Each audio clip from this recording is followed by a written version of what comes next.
तर आपण बघतोय यावेळेस जालन्यापाठोपाठ यवतमाळमध्येही पेपर फुटलेला आहे। यवतमाळमध्ये 10वीचा मराठीचा पेपर फुटला। यवतमाळच्या महागावमध्ये हा पेपर फुटला आहे। सोशल मीडियावर 10वीचा पेपर व्हायरल झालेला आहे। यवतमाळच्या महागावमध्ये जालन्याच्या पाठोपाठ आता आपण बघतोय यवतमाळमध्ये देखील 10वीचा मराठी विषयाचा पेपर व्हायरल झाला।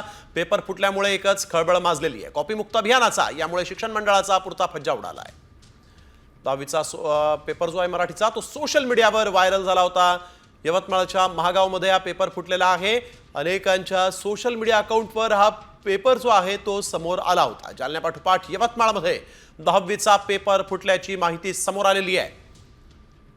ज्या विद्यार्थ्यांनी वर्षभर अभ्यास केला त्यांच्यावर मात्र हा पुरता अन्यायच म्हणावा लागेल, कारण यवतमाळच्या महागावमध्ये देखील आता पेपर फुटला आहे। राज्यातल्या 2 ठिकाणी 10वीचा मराठी विषयाचा पेपर फुटल्याची ही धक्कादायक बातमी समोर आलेली आहे। कॉपीमुक्त अभियानाचा यामुळे शासनाचा पुरता फज्जा उडाला आहे। जे लोक होते पेपर फोडण्यामध्ये त्यांच्यावर आता काय कारवाई करतात आणि शिक्षण विभागामधून कशा पद्धतीची आता सतर्कता घेतली जाते पुढील पेपरसाठी हे पाहणं महत्त्वाचं आहे।